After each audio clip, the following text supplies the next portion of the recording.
સુરત શહેરમાં અસામાજિક તત્વોનો ત્રાસ વધી રહ્યો હોય તેવી એક ચોંકાવનારી ઘટના સામે આવી છે। શહેરના ભરીમાતા રોડ પર એક યુવકને રાત્રિના અંધારામાં ફોન કરીને બોલાવી બે શખ્સોએ તેને બેરહેમીપૂર્વક માર માર્યો હતો। ભોગ બનનાર યુવક પોતાનો જીવ બચાવવા હાથ જોડીને આજીજી કરતો રહ્યો હતો, છતાં હુમલાખોરોએ નિર્દયતા દાખવી તેને રસ્તા પર ધસેડ્યો અને પ્લાસ્ટિકના પાઇપ વડે પગના ભાગે ઉપરા છાપરી ફટકા માર્યા હતા।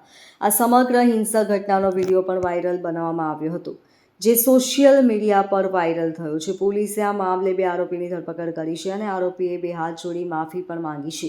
મળતી માહિતી મુજબ ગત 1 મે 2026ના રોજ રાત્રે આ હિંસક ખેલ ખેલાયો હતો।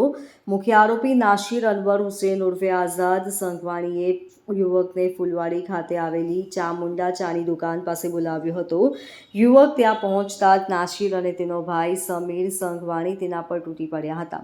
તેના બંને ભાઈઓએ ગાળો આપી ઢીકા મુક્કાનો માર માર્યો અને જાનથી મારી નાખવાની ધમકી આપી હતી। આઘાતજનક ઘટના અંગે ભોગ બનનારે 5 મેના રોજ ચોકબજાર પોલીસ મથકમાં ફરિયાદ નોંધાવી હતી।